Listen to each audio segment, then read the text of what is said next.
Se os audiolivros deste canal contribuíram de alguma forma para a sua vida, considere apoiar nosso trabalho com uma doação.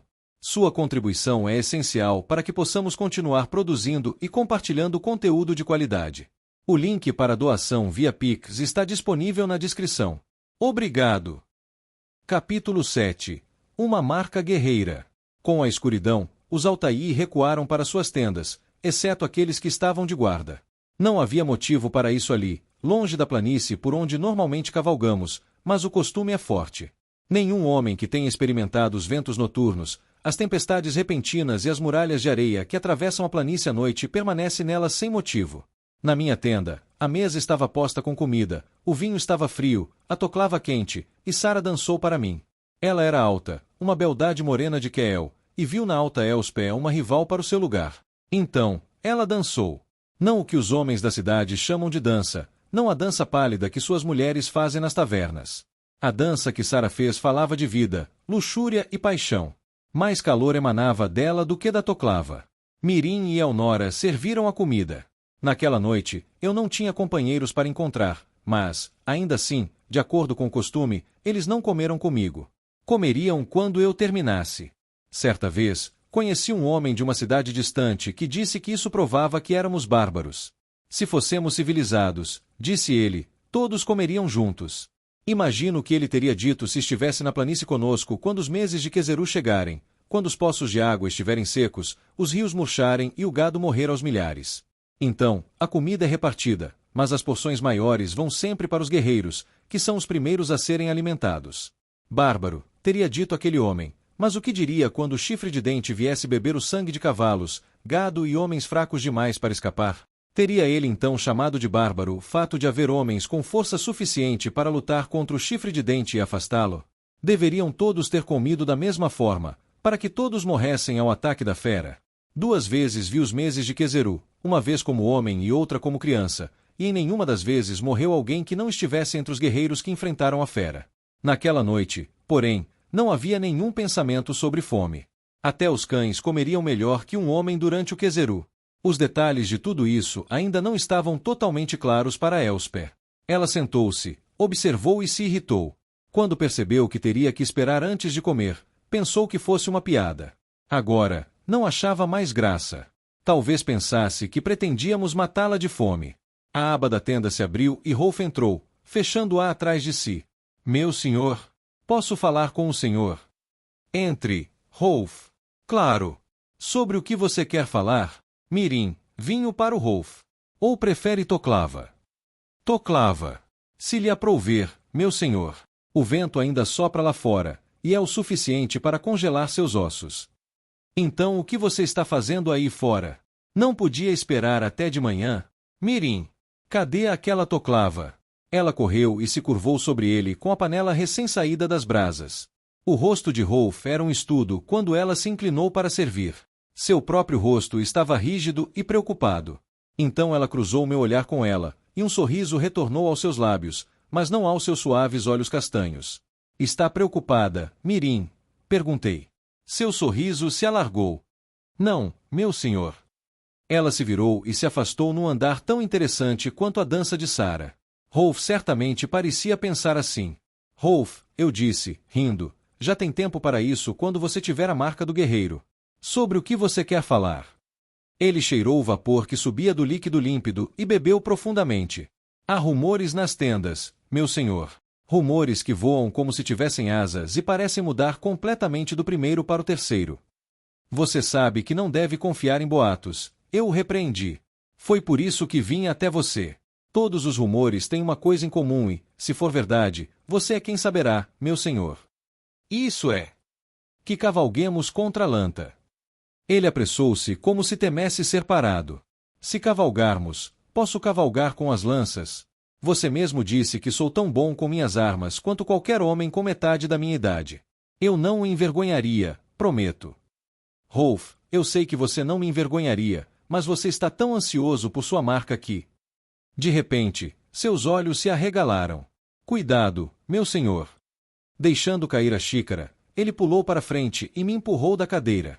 Como se o tempo tivesse parado, vi uma flecha de besta atravessar o encosto do meu assento e atingir o garoto, ainda inclinado como havia me empurrado para o lado, no ombro.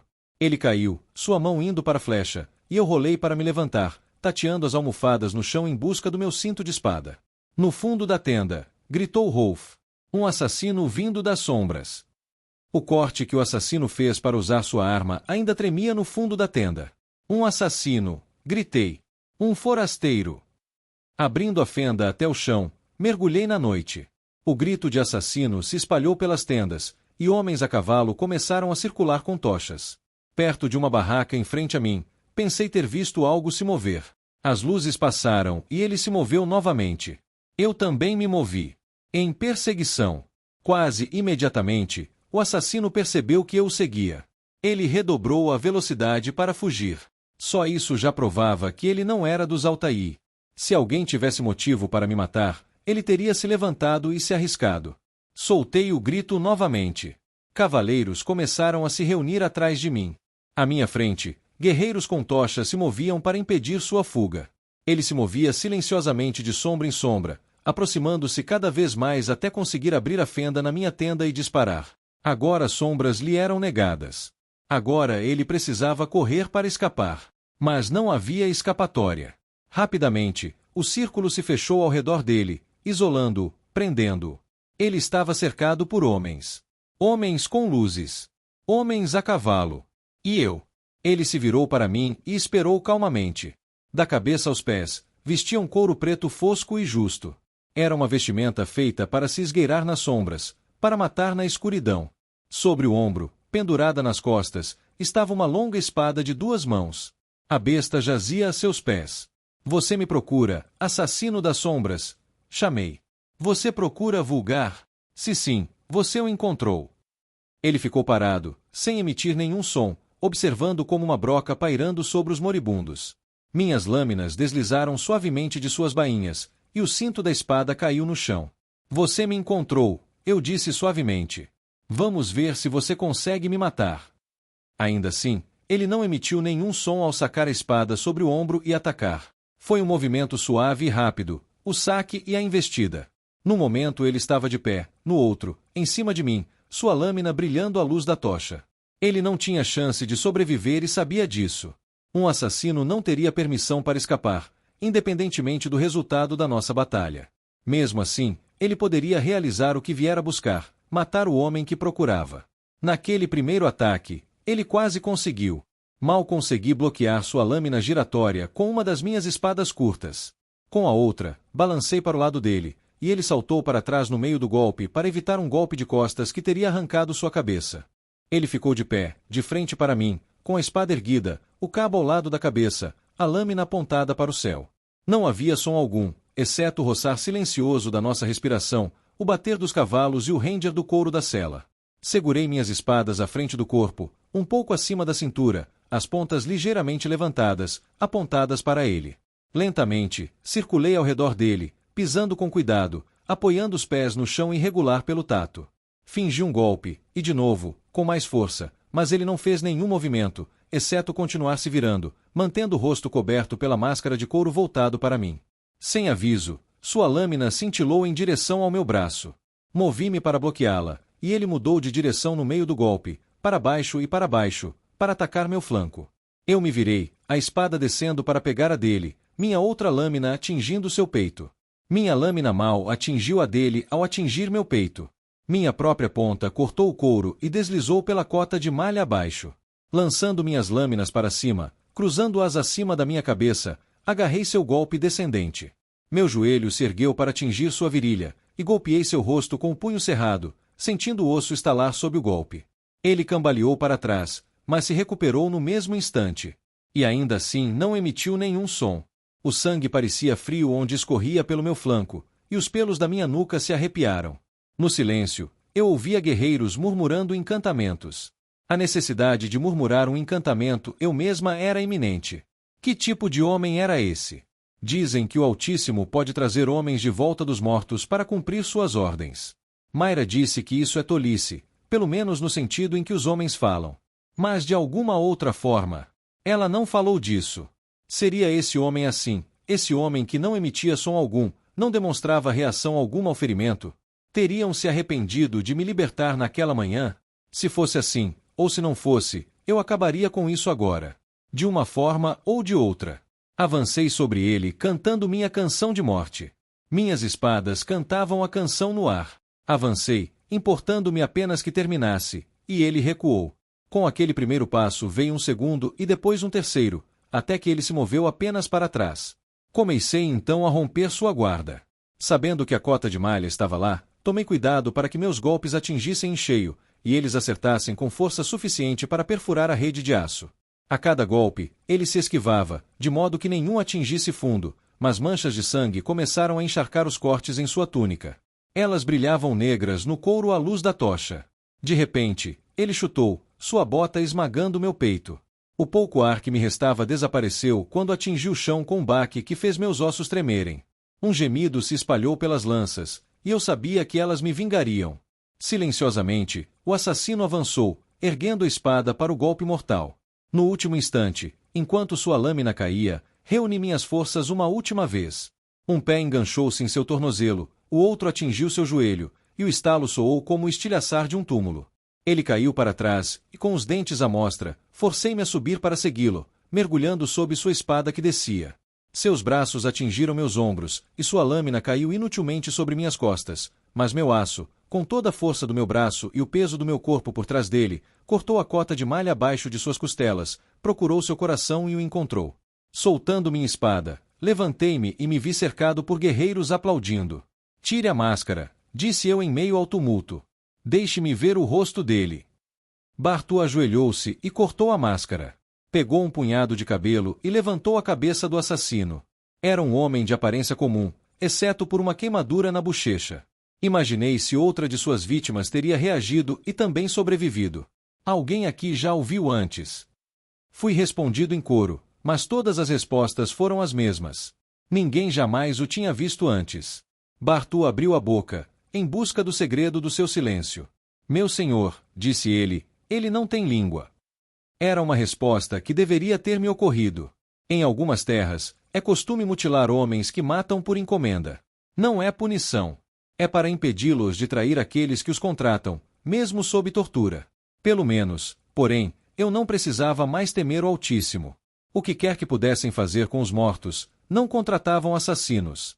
Não foi preciso muito esforço, no entanto, para pensar em alguém que o fizesse. 2 alguéns. Negócio sujo, eu disse, matar um homem daquele jeito e depois mandá-lo para o assassinato. Bartu assentiu. É isso e muito mais, meu senhor. Ele me olhou com astúcia. Você tem alguma ideia de quem o enviou? Sim. Mesmo assim, leve a cabeça para dar uma volta pelas tendas. Veja se há alguém que o tenha visto antes ou saiba algo sobre ele. Depois, envie um cavaleiro ao Lord Harold. Entreguei a ele um dos meus cachecóis de mensageiro, um quadrado de seda vermelha com uma serpente do vento das montanhas a oeste desenhada em dourado. O cachecol confirmaria que o cavaleiro vinha de mim. Se eu estiver certo sobre a origem dessa praga, então podemos tentar por ele também. Diga ao homem para cavalgar até o chão e torcer para que não haja nenhuma tentativa antes que ele chegue lá. Sim, Lorde Vulgar. Só nos resta esperar. Com um único golpe, ele decepou a cabeça e se levantou. Cutucou o corpo com o dedo do pé. E daí? Jogue no lixo, eu disse. Durante todo o caminho de volta à minha tenda, ponderei a nova carta no jogo. Se o Altíssimo e os Tronos Gêmeos de fato conspirassem para algum fim, teriam se consultado sobre qualquer movimento contra mim, a menos que o Altíssimo fizesse por conta própria, caso em que uma agência desumana teria sido usada, não um assassino contratado. Se tivessem se consultado, o Altíssimo teria insistido em seu próprio agente. Restava apenas um ataque dos Tronos Gêmeos sem o conhecimento do Altíssimo, e o Altíssimo poderia lidar duramente com aqueles que alterassem seus planos, rainhas ou não. A menos, é claro, que outro jogador tivesse entrado no jogo. Dentro da tenda, as meninas estavam encolhidas contra a lateral. Elspeth estava sentada em silêncio, com a cabeça apoiada nos joelhos, mas as outras choravam. Junto à mesa, jazia uma figura coberta por um manto. Temendo o que eu sabia que precisava encontrar, levantei a ponta. Era Rolf. Como? Como isso pôde acontecer? Ele foi atingido apenas no braço, uma pancada leve, um arranhão. Sara falou com a voz trêmula. A flecha deve ter sido envenenada, meu senhor. Assim que o senhor saiu da tenda, ele ofegou e caiu no chão. Fomos até ele, mas não houve tempo nem para chamar um curandeiro. Ele tremeu uma vez e morreu. Não houve tempo, meu senhor. Tentamos, mas não adiantou, disse Elnora. Eu sei, eu disse, triste. Joguei a capa sobre ele novamente. Vá até os curandeiros, Elnora. Diga a eles que haverá uma fogueira fúnebre pela manhã. Ela correu para a escuridão, mas eu continuei ali. Parecia paralisado. Eu o escolhi, disse eu para ninguém. 5 anos atrás, quando ele ganhou a marca da masculinidade no primeiro ano em que era elegível. Ele era rápido, com a mente, com as armas, mais rápido do que qualquer outro que eu vi naquele ano. E ele tinha 3 tipos de coragem. O tipo que torna um homem corajoso na batalha. O tipo que faz um homem dizer ou fazer o que deve ser dito ou feito. O tipo que faz um homem fazer o que outros homens dizem que não pode ser feito. Foi por isso que o escolhi, como fui escolhido, como Harald foi escolhido, como Boemundo e meu pai foram escolhidos. Ele teria comandado guerreiros. Ele teria sido um grande líder. Não era grande coisa, se tais coisas contassem. Eu não sou um orador. Serviria, no entanto, para apresentar o menino àqueles que esperavam além. Uma mão tocou meu braço, trêmula, e me puxou de volta para as tendas, do lugar escuro onde eu estava.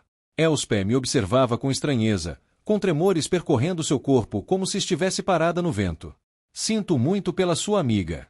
Sei que você se importava com... Sua voz sumiu. Isso não é um sonho, disse ela, hesitante. Ela conteve um soluço. Não é. O que te fez decidir que isso não era um sonho? Rolf. Isso, sim. Isso e aquilo outro. Olhei para fora depois que você saiu correndo. Vi o que aconteceu, ou pelo menos parte disso. Não ficou claro, mas vi o suficiente. Aqueles homens a cavalo, cercados por tochas. Você e aquele outro homem, lutando. E ele morreu lá fora. Um homem morreu, e outro aqui dentro. Isso não acontece em sonhos, ou, se acontece, você acorda. Ela estremeceu novamente. Então, isso deve ser real. Quando comecei a falar, o curandeiro chegou. Deixei-o entrar com seus aprendizes e dei-lhes as instruções para a fogueira fúnebre pela manhã. Assim como cuidaram de nós em vida, cuidaram de nós na morte. O dardo era para mim, eu disse a eles. Rolf me empurrou para o lado e o pegou em meu lugar. Ele mereceu sua marca de guerreiro. Virei amanhã de manhã para colocá-lo no braço dele. Eles partiram com seu fardo mortalha, e parecia que o futuro dos Altair os acompanhava. Nós lutaríamos. Nenhum Altair jamais se rendeu a nada. No entanto, agora tudo parecia sem esperança. A planície se tornava mais severa a cada dia, e mesmo que sobrevivêssemos, ainda haveria o Altíssimo, os Lantãs e os Moraça. Me deixem, eu disse, e as meninas saíram correndo. Todas, menos Elspeth. Eu disse para irem embora. Você falou de uma marca de guerreiro, disse ela. Eu vi as marcas em seus braços. O que são? Deixei-me cair sobre uma pilha de almofadas enquanto falava. O modo de vida dos Altair é difícil. Vivê-lo, sobreviver na planície, exige um homem duro. Então, desde que um menino é grande o suficiente para andar, ele começa a treinar. Ele aprende a lutar, primeiro com nada além das mãos e dos pés, depois com espada, adaga, lança, arco, com todas as armas que os Altair já encontraram. Ele aprende a cavalgar, até que um cavalo esteja perto de uma parte do seu corpo, até que guiar sua montaria seja um instinto tão grande quanto respirar. Talvez ainda mais importante do que essas lições seja a lição da sobrevivência. A planície é agreste, e essa é uma palavra branda para descrevê-la. Isto aqui não é a planície, apesar do que os Lantãs dizem. Este lugar é exuberante comparado à planície. Nenhum Lantan conseguiria viver uma semana na planície desprotegido. Um Altai precisa ser capaz de viver lá, no entanto. É o seu lar. O menino aprende a sobreviver onde parece não haver nada para ele sobreviver, a encontrar comida onde não há, aos olhos de um homem da cidade, a encontrar água onde só há areia e pedras. E ele precisa ser capaz de encontrar o seu caminho, localizar poços d'água sem mapas ou guias, pois um homem pode viver em qualquer lugar, mas os rebanhos precisam dos poços d'água. Se ele aprender tudo isso e sobreviver por tanto tempo, receberá uma marca de masculinidade em algum momento entre seus 12 e 14 anos. Qual é? Perguntou ela. A marca da masculinidade. Toquei a marca no meu braço esquerdo. Esta. Uma cabeça de touro. A do braço direito é a marca do guerreiro, a cabeça do Tussat, o grande felino do norte. Ele não teme nada, e um único pode derrubar uma fera com presas. Esta marca é ainda mais difícil de conquistar do que a outra. Conversei com um general de Cazelli uma vez. Ele serviu ao Império durante uma longa carreira e se orgulhava de ter lutado em 20 batalhas a seu serviço. Antes de um jovem altaiense conquistar a marca do guerreiro, ele lutou 100 batalhas, algumas tão grandiosas quanto qualquer uma que o general Cazelli já viu. É assim que ela é conquistada. Assim como a outra vem da prova de que aprendeu o suficiente para sobreviver, esta prova que aprendeu o suficiente para ser aceito pelas lanças. Todos os seus garotos se tornam guerreiros. E o curandeiro? Quase todos. Existem outros caminhos, é claro, curandeiro, escriba, ferreiro e afins, mas a maioria se torna guerreira.